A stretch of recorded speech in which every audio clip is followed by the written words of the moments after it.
Olá, essa é a nossa quarta aula do curso de formação de discípulos aqui no nosso EAD Século XXI. Nas aulas anteriores, nós falamos sobre o perfil do discípulo e já entramos em alguns aspectos da amizade dos discípulos com o Mestre Jesus e nós vamos tratar exatamente desse tema agora.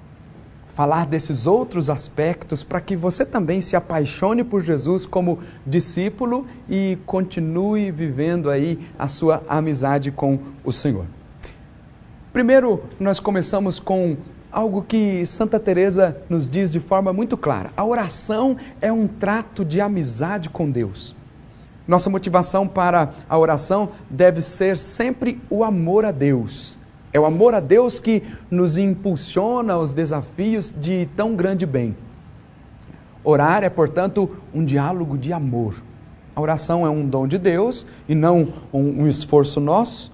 É preciso ter o dom da oração, que se você entenda isso, é a característica do discípulo para que ele se relacione bem com o Senhor, ter a oração como dom. Podemos afirmar até mesmo que o primeiro passo é sempre dele, a iniciativa é sempre de Deus. É o Senhor que toma a iniciativa de se relacionar conosco. Por isso, a oração não só é um sadio desejo do nosso coração, mas, mais do que isto, é um desejo de Deus.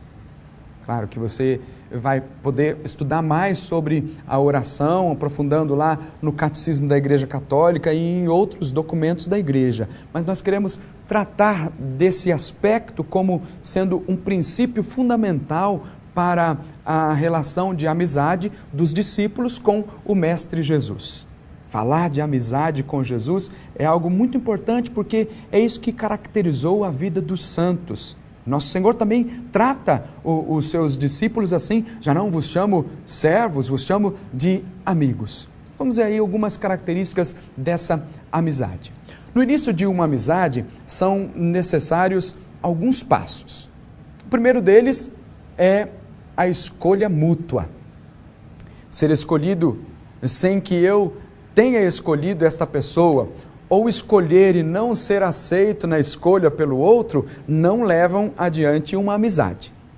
Quando escolho e sou escolhido, a amizade acontece na alegria e na tristeza. Deus é então o amigo que estará sempre escolhendo e acolhendo. Dele vem a possibilidade de acolhê-lo. Então é preciso então essa mútua relação. Claro que a iniciativa sempre é de Deus, a iniciativa sempre é de Nosso Senhor, Ele que nos escolhe, mas depois para continuar essa relação de amizade com aquela troca de olhares apaixonantes que definiu a vida do discípulo, é preciso também que na minha liberdade eu tome a iniciativa de escolher o Senhor também, que já me escolheu de antemão. O segundo passo para esse relacionamento com o Senhor é a abertura.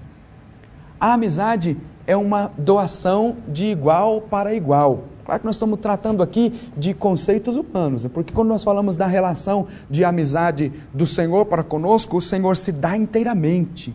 O Senhor se derrama sobre nós. É uma escolha que 90%, 99%, 99,5%, 99,9% parte do Senhor. E depois nós damos uma resposta adequada àquilo que é a ação de Deus em relação à minha vida. Mas vamos continuar então nessa relação de amizade. Eu não posso pensar que não tenho nada para dar a Deus e me colocar somente como aquele que acolhe.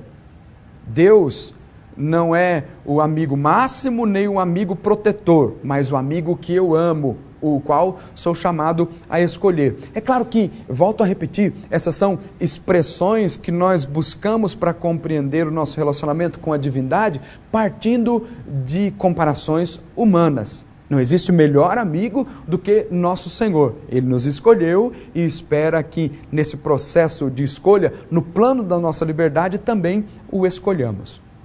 O terceiro passo para esse relacionamento fecundo dos discípulos com o Mestre Jesus é a honestidade.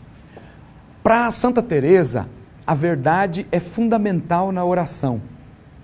Isso é um ponto característico de uma amizade. Uma amizade que não tem honestidade, ela não vai para frente.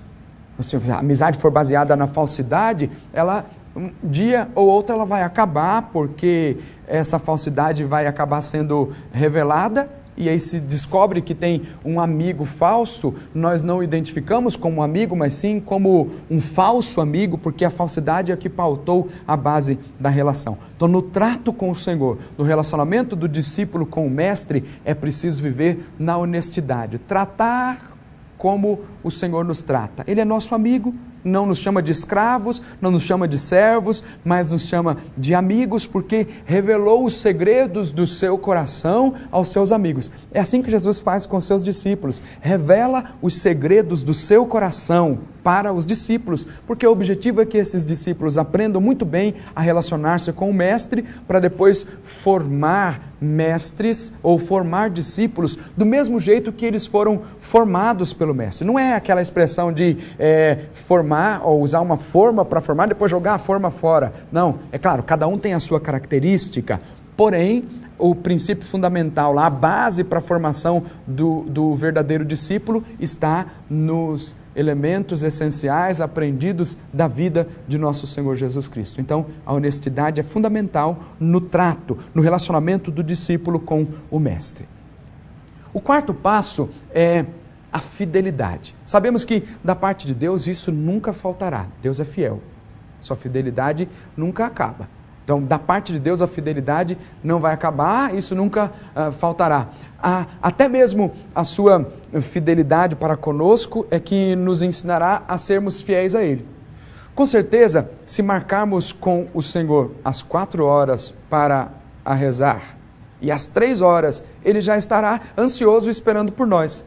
Eu sempre digo assim, quando você está rezando, quando você está tendo ali um diálogo fecundo com o Senhor através da vida de oração, e por isso se chama diálogo fecundo, é falar a uma pessoa, eu falo ao Senhor que me escuta, e porque Ele escuta, então Ele me responde. Então esse diálogo inclusive não pode ser interrompido, porque é princípio de educação. Se você estiver conversando com uma outra pessoa e alguém chega para entrar na conversa, ela pede licença para participar da conversa, ou pede licença para poder interromper ali a conversa e falar aquilo que ela está querendo dizer. Então você entende que o relacionamento com o Senhor é um relacionamento fecundo, é um diálogo, o Senhor fala, aí depois nós falamos ao Senhor, Ele nos escuta, nós o escutamos, então se dá esse relacionamento perfeito. Então quando nós marcamos a hora para a oração, isso é responsabilidade do discípulo. O Senhor já está nos esperando muito antes, mas é preciso então que honremos com a nossa palavra para estreitar cada vez mais esse laço de amizade com o Senhor que está sempre esperando por nós. Então, sentiremos impulsionado o nosso coração para não permitir que o nosso amigo fique a nos esperar. Quando nos elegeu o Senhor, nos fez um convite para sermos seus amigos. A nós cabe responder com compromisso e interesse à divina proposta. Esta, sem dúvida, é uma resposta de amor. E alguém que ama e se sabe amado por aquele que com tanto zelo nos escolheu e nos amou primeiro. É o trato da oração. É estar com o Senhor, viver com o Senhor, e isso precisa ser feito na fidelidade, na honestidade, sem falsidade, para viver bem a relação de amizade. A oração pessoal e comunitária é o lugar onde o discípulo, alimentado pela palavra e pela Eucaristia, cultiva então uma relação de profunda amizade com Jesus Cristo e procura assumir a vontade do Pai. A oração diária é o sinal do primado da graça no caminho do discípulo missionário.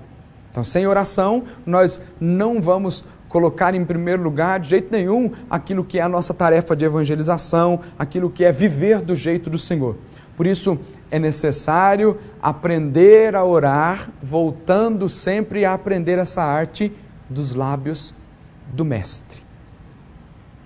Todos os homens e mulheres que foram escolhidos por Jesus durante a sua atividade pública, aqueles 3 anos de atividade pública de Jesus, todos eles tiveram as mesmas oportunidades. Basta até lembrar aquele fato em que os discípulos de Jesus chegam a ele dizendo: Senhor, mestre, ensina-nos a rezar, ensina-nos a orar, como também João ensinou aos seus discípulos. Então, nesse momento, Jesus ensina os seus discípulos, dando-lhes a eles a mesma oportunidade de aprenderem a se relacionar com o Mestre e relacionar-se com o Deus Todo-Poderoso e aquela oração do Pai Nosso que você já conhece. Destacamos aí, então, 3 personagens que tiveram essas oportunidades iguais: Pedro, Lázaro, Judas. Você conhece o Pedro da Sagrada Escritura, o Pedro pescador, o Pedro todo alvoroçado, o discípulo que acha que a restauração de Israel se dará pelo meio da espada, que é na luta armada mesmo que eles vão restaurar todo o reinado de Israel. Você conhece o Lázaro, a quem Jesus, o Evangelho diz, é amigo de Jesus. Jesus chorou a morte de Lázaro, né? Jesus, inclusive, encontrava refúgio lá para a sua vida na casa de Marta, de Maria e de Lázaro. Eram verdadeiros amigos. Lázaro teve a oportunidade, assim como Marta e Maria, de aprender com o Mestre Jesus a ter uma vida de oração. Mas nós temos um outro exemplo, o exemplo de Judas. Esse é o relato mais triste do Evangelho. A amizade de Cristo por Judas, amizade dolorosa e ultrajada, não da parte de Jesus, mas da parte do próprio Judas. Em nenhuma outra Jesus mostra como ama antes de ser amado e mesmo sem ser amado. Quando Jesus chamou Judas para que o seguisse, envolveu-o num olhar repleto de amor, olhar em que brilhava uma imensa esperança. Não deu a esse discípulo menos do que aos outros. Todas as alegrias da sua intimidade, todos os mistérios de sua doutrina, todas as suas confidências de sua alma. Escolheu-o dentre muitos para torná-lo um dos esteios da sua igreja, destinado a ocupar um dos 12 tronos preparados para o julgamento das tribos de Israel. Envia-o em missão juntamente com os outros 72 e lhe permite operar maravilhas. Não há correspondência da amizade. Judas não abre o seu coração à ternura de Jesus. Não há resposta de fé. A amizade dos discípulos de Jesus se dá na obediência. É o que nós não encontramos lá em Judas. Judas quer viver com o seu ideal, do seu jeito próprio e rejeita essa amizade com o Senhor. Com isso você aprendeu os principais aspectos aí de uma amizade perfeita do discípulo para com o Mestre. E nós vamos continuar ainda conversando sobre isso, porque eu quero tratar com você na nossa próxima aula sobre a formação do discípulo missionário segundo o documento de Aparecida. Eu espero por você.